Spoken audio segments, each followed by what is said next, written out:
see this? Can you see it? I don't know. I think my screen's too messed up. If we try to zoom in? No, it won't zoom. I don't want to take a picture. I want to take a video. Oh, right. Okay. Where is it? There you are. No. Milestone. I got 0.4 miles left. Promise you people are passing me, so it's okay that I'm going to speed, right? Of course. So, here we go. And boom goes the dynamite. This car hates me. I gotta take a picture now. Don't forget that you have to. It's like one of those cliche things where the person's driving and they're doing a vlog while the passenger's taking the video. Right? Passenger. You know. That'd be me. So let's tell them about the time your sister got married. The crunkest wedding ever. So what happened? Like, I remember there was supposed to be you coming back with me, or what happened with that? I ended up flying. There, but flying back. Yeah, I flew back. So Didn't I? You didn't. You flew back. You didn't come with me. Yeah, I flew. It was gonna be too much. So we had this great plan of Sabina flying up, and this is in Ohio. Our friend here flying up, and then I was gonna drive, and then they were gonna ride back. Her and her mom. It was gonna be a grand old time. It was. Mama didn't want to come. And her mom didn't want to come. I didn't know this until I was leaving. And then I decided to stay longer because everyone was there. Right. Well, I mean, I understand your mom's in Tanzania, so she was there, so it makes sense. I, on the other hand, was completely oblivious to what I was getting myself into. So here I am in Georgia and having to drive to Ohio. This is about a 10-hour drive, the same amount of time it takes me to get home to Louisiana, which is what we're doing right now. Woo! Hello, Alabama. Go Tigers! So here we are. Here I am driving up, taking as many breaks as possible. The drive is pretty lackluster. I mean, nothing really spectacular. I got to go to Kentucky. I haven't been to Kentucky in a while since I was in high school. That was nice. Finally get to Ohio. There's a town with your name. Yeah. It's called Sabina. I went through it. I was really excited that you didn't even know about it. I knew about it. It's your state. I knew about it. So get to Columbus, Ohio. It's about 1 in the morning. And, you know, Sabina's of course asleep. I call her, she wakes up, lets me in so I can go to sleep as well. Daddy Dale was asleep, so we could sneak Antoine in. No, he wasn't even there, remember? Oh yeah, my parents weren't home yet. At a party. Yeah. So this should have been like the indication that maybe I was not prepared for what I was going to come through the next day. So, you know, all that, you know, the drive was fine, even though I got stuck in Cincinnati somehow, and getting up there wasn't a problem. The next day, wake up, you know, everyone's kind of buzzing around. Emma shows up. I say, hey, she's about to get married and everything, and I'm just kind of like there, getting ready, want to get dressed and go. I don't know anyone but the family, so here we are. At some point, I forget what happened, but I needed to take the parents, your parents, to the church. Mm-hmm. So I ended up doing that. You know, we were running late. Of course, we were running late. I mean, I guess the whole black thing doesn't transcend to just African Americans, but to all Africans. Maybe. And there's CPT, because you gotta get the Indians have Indian Standard Time, IST. That's what I learned. Well, CPT was definitely working on this process. So take the parents to the church, get to the church, here comes your brother, and he's like, Antoine, can you go get something from the store? Well, I don't have anything else.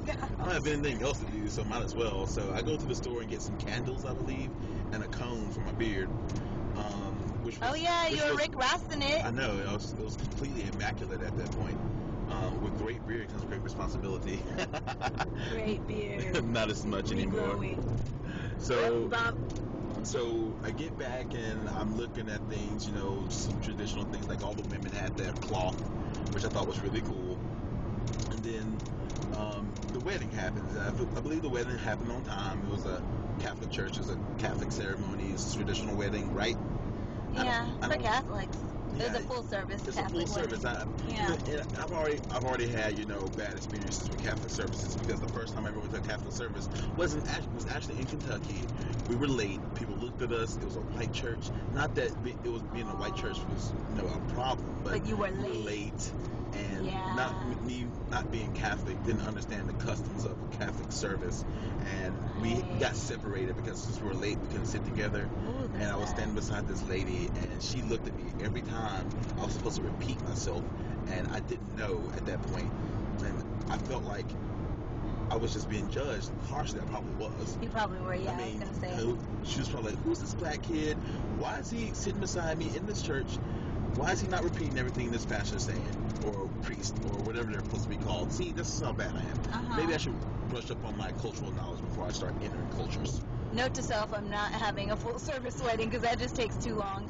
But I'm glad we went to church on Saturday because we didn't make it on Sunday. And let's talk about why. Okay, so cool. The service ends around 2 o'clock. Is that what time it ends? I think it started at 2. Okay, it started. It's over by 4. Okay, it was over about 4. So the reception's gonna start at 7. So here's the family hopping into limos and other old style cars to go wherever they went to take pictures. Yeah. What did y'all do? See, I don't even We know. went to the park Okay. to take pictures. Which is completely fine, but And you the have to kids were remember hungry. that I was 600 miles away from my comfortable place at home. I didn't really prepare for the idea that I was going to be with Sabina and the rest of the family. So here I am, stuck in Columbus, Ohio, with nothing to do. So go to trusty old Facebook. I find some people who go to Ohio State and tell them I'm in town. Of course, me waiting till the last minute is just what I do. Find one friend, Ashley Bradley's friend from high school, and I go to her place to watch the LSU football game. So go to her place. I was finally glad to not be at the library, which I spent 3 hours at before I found the place. I did not know all of this. I went to the library in what Worthington? town was that? No, it wasn't Worthington. Dublin? No. If you say it, I'm gonna know it. And what part of, were you by Ohio State? No. Worthington, Dublin, Powell? No. Westerville? No. I'm running out of towns. Me too. I don't know. It doesn't matter. I wasn't in another town. I wasn't in Columbus. So I go to where she is, watch the game with her and her boyfriend, who was actually really cool. And so the reception's supposed to start at 7. I leave at 8. I'm just like, well, there's no point in me going early. I want to skip all the stuff because I feel like if I get there, I'm not going to be able to sit with anyone because I'm not going to know anyone. And so I leave at 8. It takes me like 30 minutes to get to the reception hall. It's 8:30. Thinking 90 minutes after the reception started, good, I'm good to go. Nope, haven't started yet. I don't know what's going on. People are talking in Swahili. I don't speak Swahili. No one tutored me. Just saying. And Nobody asked to be tutored. well, you should have told me that the whole reception was going to be in Swahili. Well, I didn't know all that. Well, it was pretty bad. So everyone I knew. The old people like to speak the language. But your sister's not the old people. Yeah, I know, but the old people were running the wedding. It's not fair. They can speak it. I didn't know what's going on.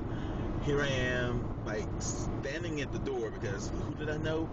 The wedding party. Where were they? On the stage. So I'm completely, except your sister, who I feel like doesn't like me. Which one? Vicky. Vicky loves you, but she was too busy in the kitchen. That's true.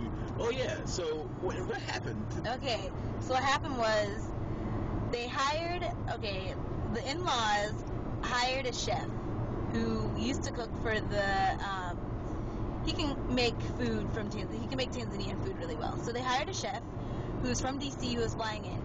And my family hired a chef in Columbus to help out. So they were both going to bring their cooking assistants, and it's going to be enough people to make the meals. So the week before, the in-laws decided to fire our chef and said their guy will do it all, but their guy came with 2 people.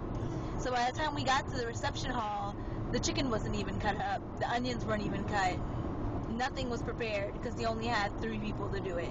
So Leo and Vicky and my cousin had to get in the kitchen and start cutting things up and cooking, and apparently one of the sister-in-laws had the audacity to critique Leo on his onion cutting. saying that he was cutting them too big.